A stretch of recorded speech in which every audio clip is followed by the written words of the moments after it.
Bienvenue dans ce nouvel épisode dans lequel nous allons parler de la fidélité de Dieu. Oui, dans l'épisode précédent, nous avons parlé de la fidélité dans les petites choses, c'est-à-dire dans les responsabilités, dans les activités, dans les projets, dans les initiatives, dans les pensées que Dieu nous inspire. Et donc, il attend de nous de pouvoir travailler, et ce de façon acharnée, constante, dévouée, de façon à multiplier, fructifier ce qu'il a mis à notre disposition. Et c'est en cela justement que nous pouvons penser à la parabole des talents. Cette parabole où nous voyons un maître qui confie à 3 de ses serviteurs la responsabilité, d'administrer ses biens. Donc à un, il a donné 5 talents, à un autre, il en a donné 2, et à un autre, il en a donné un seul. Il attendait de ces derniers, justement, qu'ils fructifient, qu'ils multiplient, qu'ils soient productifs, en tout cas, dans la gestion des talents, des dons qu'il leur a confiés. Et c'est exactement ce que Dieu attend de nous, de vous et de moi. C'est-à-dire que nous puissions identifier déjà nos talents, nos dons, tout ce que nous avons d'unique qui peut apporter une forte valeur ajoutée chez les personnes dans notre communauté, dans le monde. Et donc finalement de faire luire cette lumière-là, parce que la Bible nous dit que votre lumière luise devant les hommes, afin qu'ils voient vos bonnes œuvres et qu'ils glorifient votre Père qui est dans les cieux. Donc vraiment, Dieu aimerait que l'on puisse éclairer par le talent, par le don, par la connaissance que nous avons, par l'expérience que nous avons, par les compétences, par tout ce qui peut constituer un atout pour apporter de la valeur dans la vie des gens. Donc vraiment, Dieu veut cela.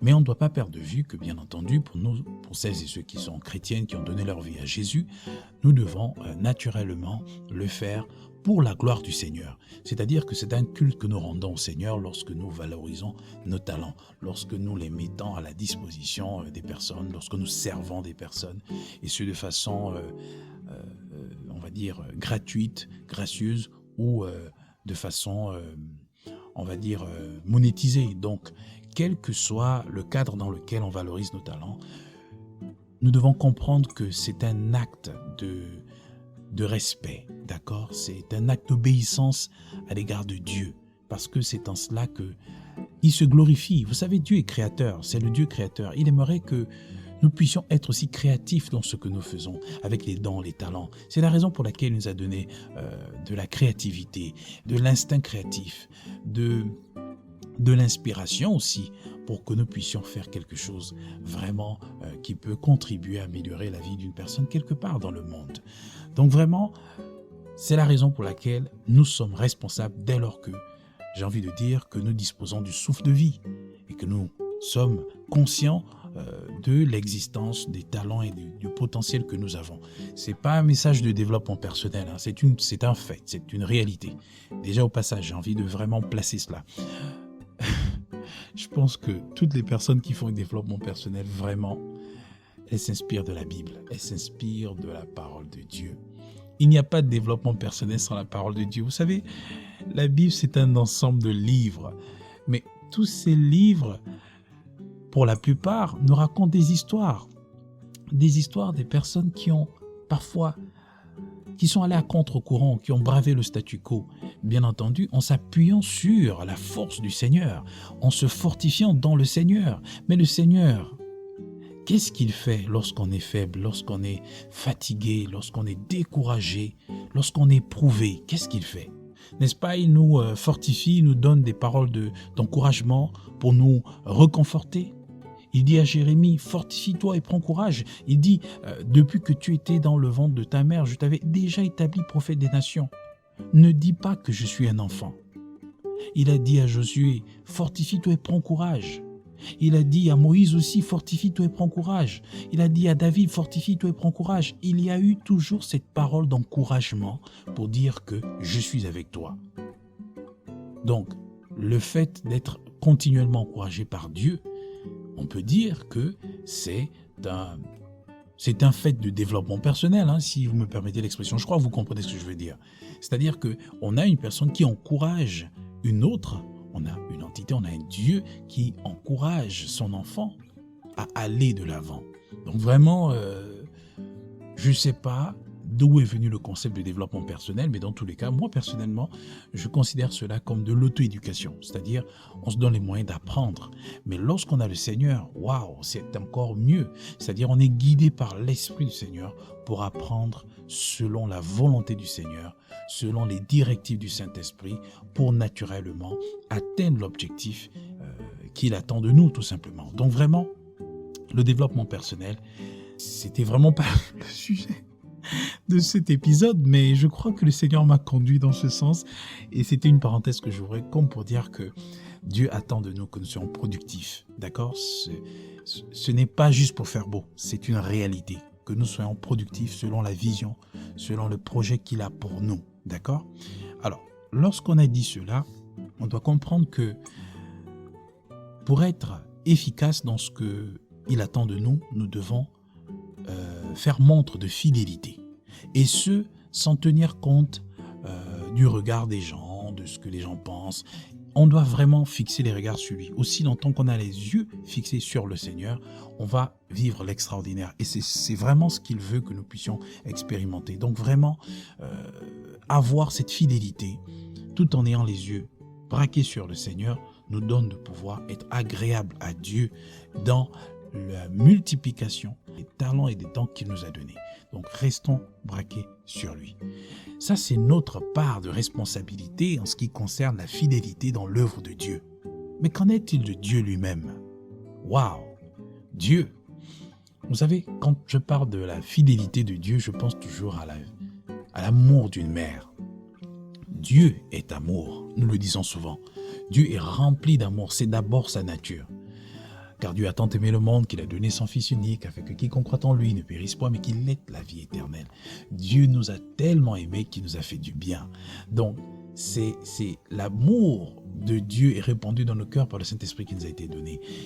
La nature de Dieu, dès lors qu'on est chrétien, elle nous envahit. Elle nous donne d'expérimenter ce qu'il est. Mais qui est-il, ce Dieu?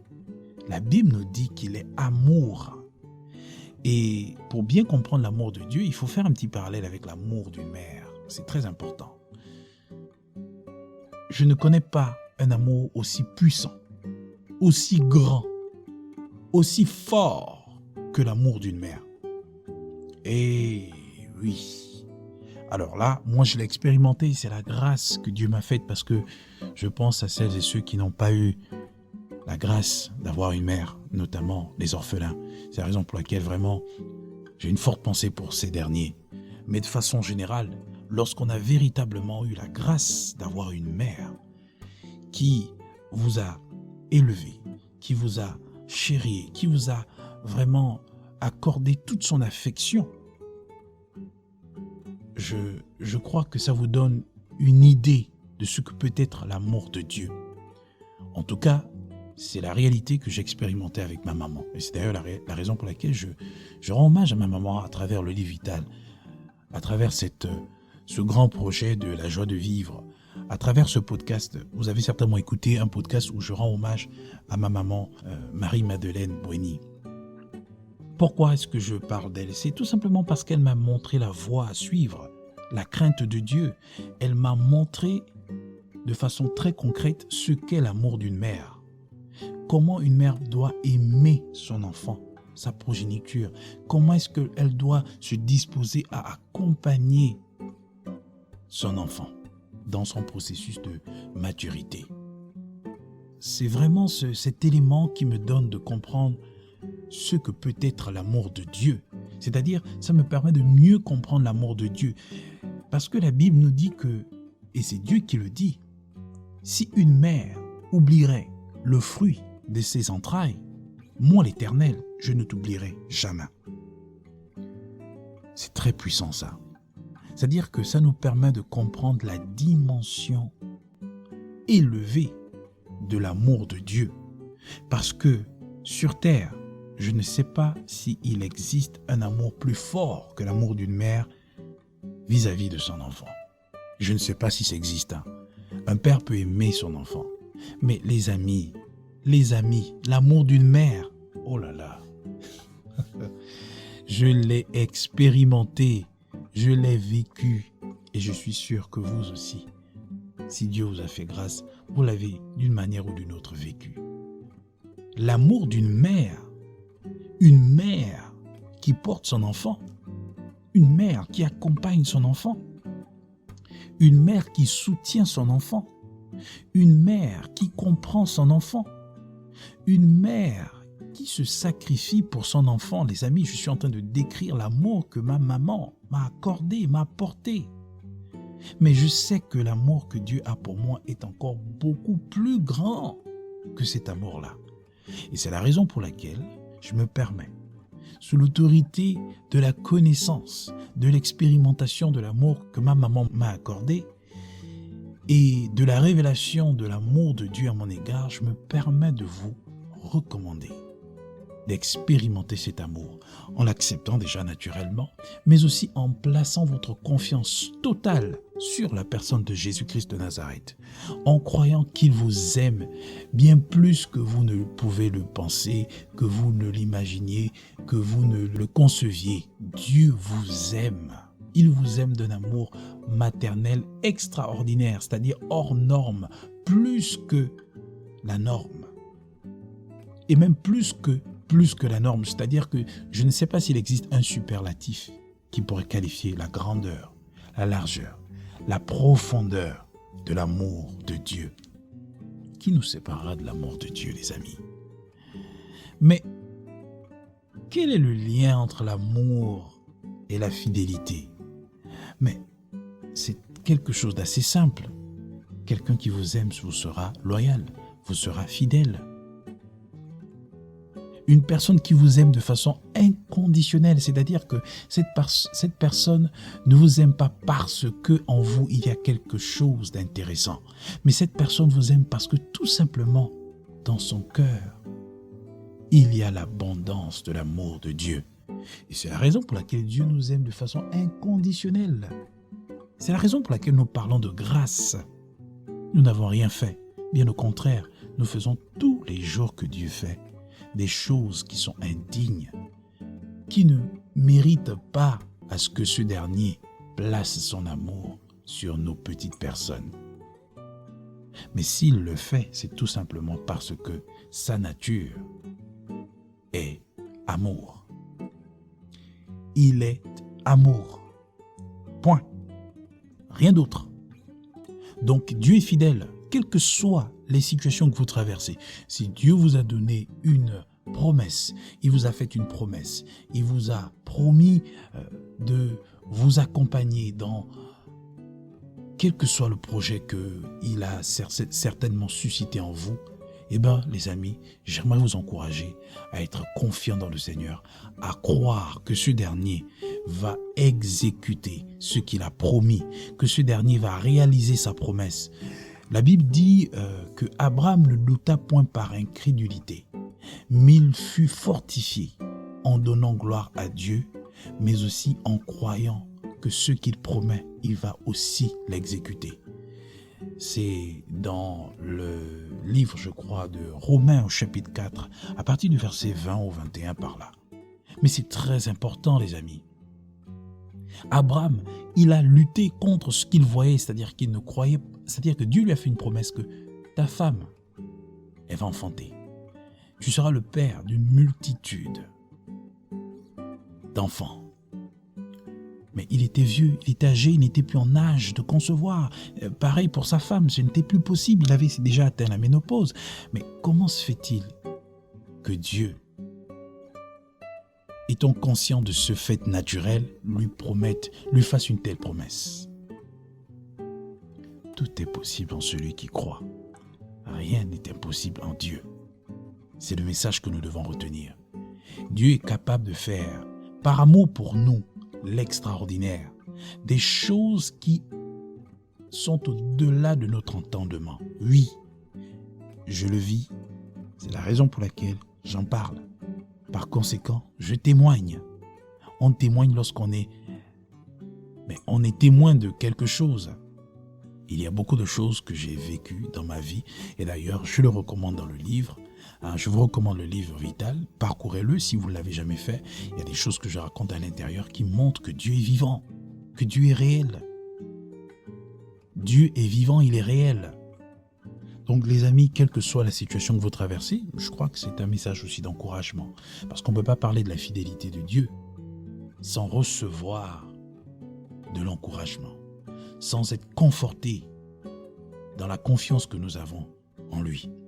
Donc vraiment, c'est plus que du développement personnel, c'est la vie.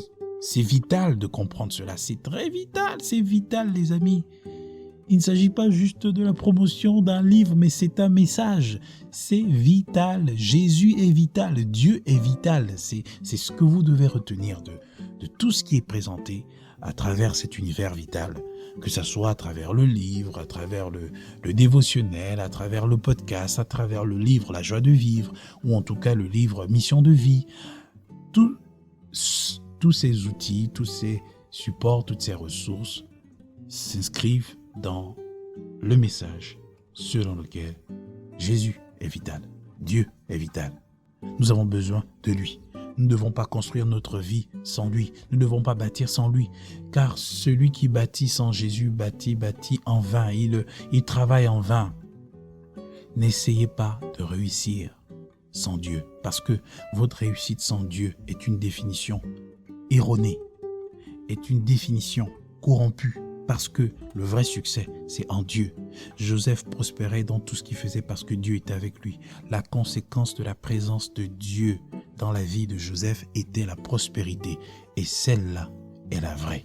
Oui, les amis, c'est le message à retenir de tout ce que vous consommez comme contenu à travers cet univers vital. Donc vraiment, ça résume vraiment la fidélité de Dieu.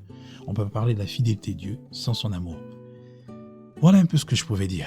Que Dieu vous bénisse et j'espère que vous allez entamer une très bonne matinée. Si jamais vous l'écoutez en matinée, et si jamais c'est en soirée, je vous souhaite une excellente soirée dans la présence de notre Dieu. I'm excited, you know. Que Dieu vous bénisse.